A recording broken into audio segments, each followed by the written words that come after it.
Knox Country Podcast Edition. I've always been around great songwriters and artists my whole life.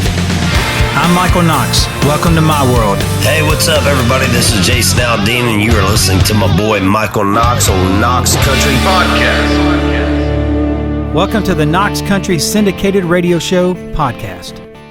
I'm here with Brandon Kinney. I've known Brandon quite some time. I've been fortunate enough to cut his songs that he has written on Aldean, and big fan of a song that he wrote for Randy Houser, Boots On. Talk a little bit about that first, because that was your kind of first thing you did, like really put you on the map. Well, that song, it was actually my second single, but since that's the only one you like, let's talk about that one. What was your first single? What was your first single? We don't have to talk about it. Is it the Lone Star one? Is that what you're talking about? Yeah. You're Like Coming Home. But that one died at 7, right?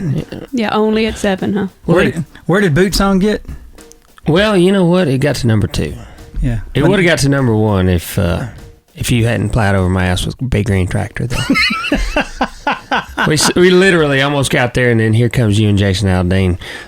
Get out of the way, somebody. Tell me about Boots On and kind of that process, because to me that's such a signature song. Period, man. The way Randy sang it, those attitude, the melodies. That was during a really cool time, man, where country music was a little lighter in music, and that one came on, man, and just tore it up. Yeah, when we wrote it, we were both fans. We were talking about, Pickup Man and a couple other songs we liked, Wink. And we were just like, I wish we could write a modern one of those, And it was our first time to get together and write. And we sat down, and he said, I've got this guitar lick that I came up with last night. And he played that guitar lick. And I said, well, I got this idea, these old boots or something, I don't remember exactly what was said, but it was something like that was in my hook book, and we ended up just talking about the boots. He said, my dad used to say, go out with my boots on or whatever. So we started working on that, and there's a lot of things that came into play. I was writing about my dad too. Crooked little grin. His grin has always been crooked, and about as goofy as me half the time. I get all my goofiness from my dad, and so we were just kind of writing about our dads and us and just kind of whatever was in the room, and ended up falling in love with the song. He demoed it. Montgomery Gentry had it on hold. They were going in to cut it the day of, and then it fell off. And there was another guy who wanted to record it, Chris Young. And by that time, Randy had already got his deal, and he's like, man, if it's okay with you, I'd like to just keep that because I feel like it's going to be a big song for me. I said, it's all you. Let's do it. So who were all the writers on that? It was just me and Randy. That's awesome, man. I mean, and that's interesting. I mean, there's not a lot of co-writing going on these days. It's usually 3-5 people in a room. Yeah. Do you find yourself trying to get back to the co-writing situation? Oh yeah, anytime I have a chance to write just a 2-way, I love that. 3-way's good still. I do that a lot. But just the old school 2-way writing is fun. And I do a little bit on my own now and then. Now, another one of your tunes that I cut that I love is the Drowns the Whiskey on the Aldean new record. It's his current single. And that's you, Josh Thompson, and who's the third writer on that? Jeff Middleton. Yeah. How did all that come around? Because you and Josh had been writing a little bit together anyway. Yeah. Well, I'd go out on the road with him, especially when he was touring a lot. We'd go out and just hang out on the bus, drink a lot of Coca-Colas, and just write till 4:30 in the morning. And this one in particular was the first night of the trip. We got on the bus at Kroger in Nashville and was on an all-night trip, I think, to Wisconsin or somewhere. And we're just catching up, and we ended up writing that song till about 4:30 in the morning. Didn't go to bed till about 5 o'clock as the sun was coming up. But it was worth it, and it was fun. We were writing something country, and that was about 5 years ago. It took about 2.5 years to demo the song. We didn't realize what we had, and then we demoed it, and then here we are with somebody who actually got it and it's on the radio. We're excited about it. So when you said it took 2.5 years just to demo, was it just because y'all forgot about it? You wrote it on the road. It was one of those songs that you just kind of put in your bag and didn't really think about for a while, or was it something you always were like, man, we got to demo that, and then or Josh was always too busy and felt like he had to sing it or something, or what was that?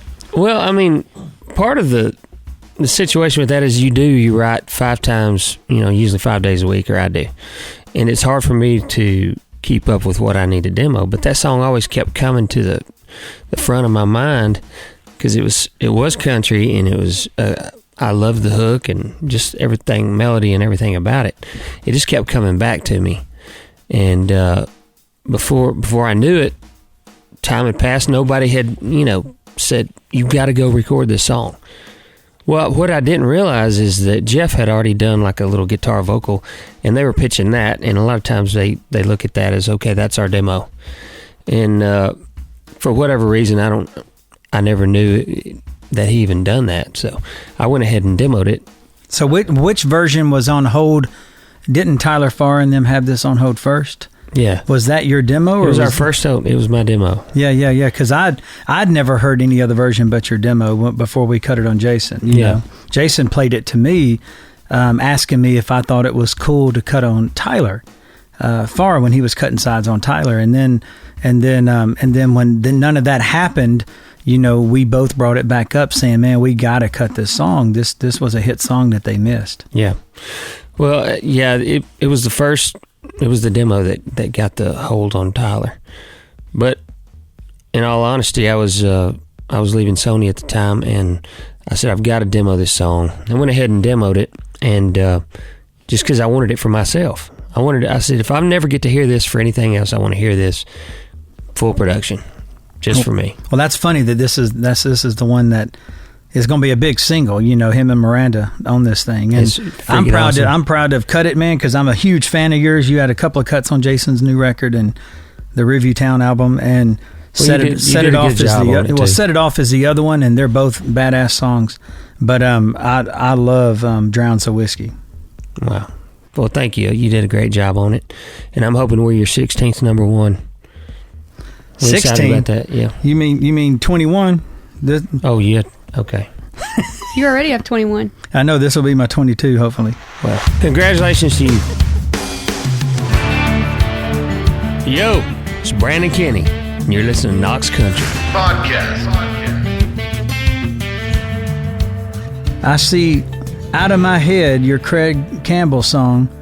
It peaked at 15. But it's a record. Yeah, but it took 54 weeks to get there. Yes. Because it surpassed Love Like Crazy for the slowest rising, single to peak in the top 20, which was 49 weeks. So you beat him in 20 weeks. We broke some records, yeah. So but that's something you're bragging about. Like you die in the 20s at 54. That's in the 20s. No, we died in 15. Is it? Yeah, but you got to say we died in the 15s. You got to put it like that. It sounds better than the 20s. The 15s? Yeah, the 15s. 15. But that's 54 weeks, man. That probably paid like a number one anyway, being 54 weeks on the charts. Well, it paid all right, I guess. But I remember that song. I remember that being played. Obviously it's over a year, but I remember hearing that thing forever. You know what's funny is one night, it was when the single first came out, I thought it's either going to go to the top really quick or I didn't know what it was going to do, but I said I'm going to grow my beard out of my head, like, because I was genius. I'm a songwriter and I come up with stuff like that. I said I'm going to grow this out of my head till this song falls off the charts. And I thought maybe 9-10 weeks, if it whatever, 20 at the most. Well, about 30 weeks in, my wife was hating my beard and the song. So 54 weeks, I just love. She was like, "I'm going to shave it." Did when you you're keep asleep. it? Did you? I kept it until it fell off. Really? And then Craig shaved it on one of his website things. I don't know. Well, I just love your confidence. I love your confidence, saying, "Oh, I ain't gonna have to worry about this, but about 9 weeks." Yeah. Yeah. Well, I've grown up since then. I've grown up a lot. I've learned not to assume too much, but. So where are you originally from? I mean, where'd you start? I mean, where's your family at? Lamesa, Texas. It's I was born in Lubbock, Texas, and then when I was 4, they moved to Lamesa, which is 60 miles south of Lubbock, between Lubbock and Midland, Odessa. Friday Night Lights. Now Lubbock's all day long. That's Buddy Holly land. Oh yeah. Is that a big deal? Oh, huge deal. Yeah. Yeah, they have the Buddy Holly days down there, and have you been to the statue, the Buddy Holly statue? You know, down there at the Rockabilly Hall of Fame and all that in Lubbock? I haven't got to actually go down there and stand in front of it, but I have seen it. Yeah, my dad's on that.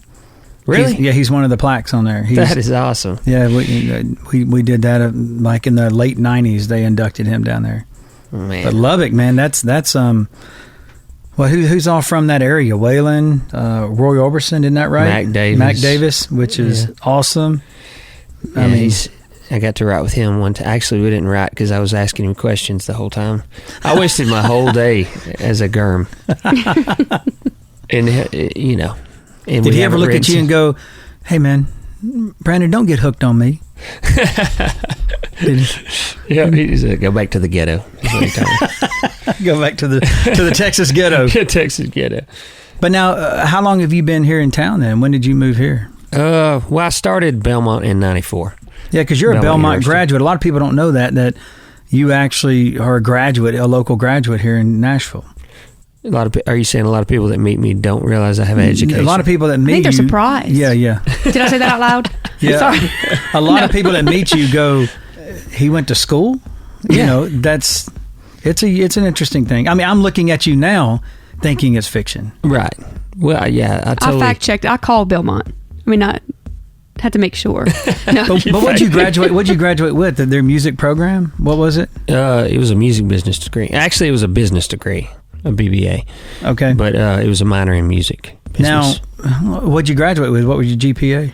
I think it was probably 8.0, I think, if I remember wow. right. 8.0? 8.0? Wow. Yeah. That means 80%? Or are you talking about... It's like double what the best was? Yeah, double what the best? Yeah. Because your son's really smart. Yeah. Did he get that from you or his mom? No, it's totally all me. But, you know, no, it wasn't me at all. I don't know where it came from. My sister actually was a valedictorian in college and high school. Yeah. But I was telling her this morning that I think it must have just slipped right through to him. So you didn't make those kind of grades? No. I couldn't keep my attention on what they were saying long enough. I don't even know what we've been talking about. Yeah, I don't either, but... Knox Country Podcast Edition. Some of you know me as a record producer for acts like Jason Aldean and Thomas Rhett. Others know me as the son of rock and roll legend Buddy Knox, Party Doll fame back in 1957. I'm Michael Knox. Welcome to my world. You're listening to Knox Country Podcast. Hey, this is Keith Urban. What's up, y'all? It's your boys here, Florida Georgia Line. Hey, this is Little Big Town. And you're listening to Knox Country. You've entered Knox Country. Welcome back to the Knox Country Podcast. But now, looking back, you know, there's a segment of our show that we're doing. It's called, you know, the songs that got me here. What would be those first kind of couple of songs, man, that really pushed you in a good place? That you were like, hey, man, that's what I want to do. Oh my God, this is what I want to do for a living. Wow. I would say, artist is an easier question, but, you know, good old boys like me, Don Williams. Yeah. Tracy Lawrence, Sticks and Stones. We were talking about that album earlier, man, the Tracy Lawrence album, man. That whole record was really cool. You know, that whole album. But, I mean, how old were you when Sticks and Stones came out? I mean, were you in high school? Were you younger than that? No, I think I was a freshman, sophomore. I mean, it was right after I started playing guitar, because I remember that as the first country song I learned on my guitar, Sticks and Stones. Before that, I was playing in church, you know, playing some stuff, gospel, just, you know, hymns and stuff in church. I'd get up and do specials on Sunday night, you know. They would ask me the morning of, and I would have butterflies all day till I played because I was nervous, you know, get in front of people. But especially not being that good yet, just learning how they find out I'm learning how, and then they're like, "You got to play."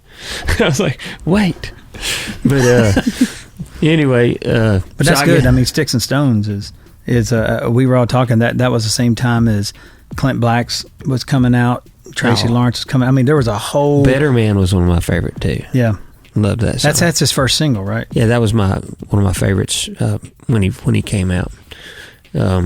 Sacred Ground was one of my favorites. McBride and the Ride. But I don't know, George Strait, of course, being from Texas, I always loved George. I'd love to talk about your recent cuts that you got coming out, which maybe featured, soon on those big hits, coming up. You got some Cole Swindell, some Jon Pardi. You got 3 on Cole's. Well, I had the No Can Left Behind was the last record. And on this new record coming out, I have Reason to Drink and Love You Too Late. Love You Too Late. That's right. Mm-hmm. And then Ain't Always the Cowboy, Jon Pardi. I'm excited about that one too. I know they kind of like you did on Drowns of Whiskey. You threw that steel all over that song, which just threw that country flair in there. I think I haven't heard it yet, but they told me they threw fiddle all over Ain't Always a Cowboy. Yeah, and I'm excited to hear that. Well, dude, I know that song. I knew the demo. I hadn't heard his cut, but the demo was crazy good. And I'm sure he cut the crap out of it. Oh yeah. Well, Bart Butler's on that, and he's been doing really good with Jon, and of course Jon's got his thing, and I love it too. So yeah. And before you leave, you have got to tell me about Ain't Going Down on Brokeback Mountain. I can't do that. Willie Nelson song. Now I remembered that when I worked at Warner Chapel, Win Varble turned it in. Oh, you were there when that happened? Yeah. Win Varble turned it in, and then Willie Nelson cut it later, but it got a lot of attention. I mean, Ain't Going Down on Brokeback Mountain. That was you and Win. Yeah. Is there a third on there? Yeah, Ben Hayslip was another writer on that. But me and Win were the Saddle Sore voices of the Saddle Sores. That was our band. Which we didn't really do anything with. Yeah, well, I'm sure if that was your lead single, it might not. I'm pretty sure that song lost me my record deal with Capitol. I'm almost positive. But Willie Nelson cut the crap out of it, dude. He did, yes. But that had to have been awesome to hear him sing your song. What's funny is he's on Universal, which Capitol merged with Universal, and that became a song on his record that pretty much lost me my record deal. So I guess he's got more pull than I do. I figured that out that day. Hey guys, it's Shalacy. Check us out on the web at knoxcountry360.com or on Facebook, Instagram, and Twitter at knoxcountry360. Now, a lot of the guys that we talk to, it is a different time in country music right now. There's a lot of different styles of music, a lot of pop influence, a lot of drum loops, a lot of things like that. Do you find that kind of you struggling with it? Because you seem pretty small town America, where you're more of a simpler thinker when you write, and a little more of a co-writer than a 3-way and a 4-way type writer. Do you find that a little difficult for you, or do you pretty much roll into that pretty easy? No, I kind of like it. I mean, I like I like different influences coming in. Otherwise, I feel like I get stale a little bit. And I feel like because I am who I am, I have a little more of an edge over somebody who doesn't know where I came from, doesn't know that style. So I'm kind of carrying along with a couple of other buddies, carrying the flag for that, older school way of doing things. And I feel like I have something to learn from them too. So hopefully we all kind of learn something from each other. But no, I love all the different aspects of country music now too. As long as everybody gets paid attention to, I think we'll keep people interested. Is there something that that you've really set the bar for that you're going after, or is there goals that you're wanting to reach and things you hadn't reached yet? Other than just having number ones. I mean, I know you came here as an artist. You came here trying to do some other things. I mean, now that you got a family and everything's rocking, I mean, is there some goals that you set for your career? I mean, as far as my career goes, I just want to keep on getting to do the songwriting thing. I love it. I don't sit around thinking I need to be Songwriter of the Year. I feel like if I focus on that, it'll never happen. Of course, I'd love to be. But what I love doing is appreciating the fact that I get to come in every day and write songs. After that, I have plans of, buying up some more acreage. We have a farm now that we're trying to build a house on. We're going to be building a house on it pretty soon. Raising the rest of my kids there. I've got one leaving right now. And just keep, trying to influence the music, where it's going. Getting to be a part of it and just loving life. And, so, man, I'm very happy to have you part of this show, and I appreciate you being here. Knox Country. Thanks for joining us on this episode of the Knox Country Podcast. Special thanks go out to co-host Miss Lacey Griffin and producer Donnie Walker. See you next time.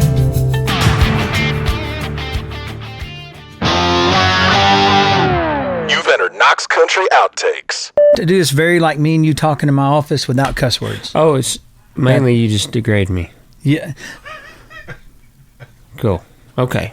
It's a degrading... We got this down. Yeah. We do this every day. I didn't write banjo, Rascal Flatts. Take that off. Oh, you're looking at Neil's paper. Oh, okay. Really, it's funny how you probably read half of it before you figured that out. Wow. This is a good resume. Okay, flyover states, yes. Next thing we know, even though it's kind of... We're going to have to edit the crap out of this. But Yeah, and the cuss word thing is probably... I said some... Well, we could have beeped it probably once, but now that y'all have said it 15 times... Should we start over? Thanks for being the only one here at Knox Country 360. Those are perfect. Okay, now hear me out. Go to the highway. Get off of Knox Country 360. Thank you very much. Knox Country Podcast Edition.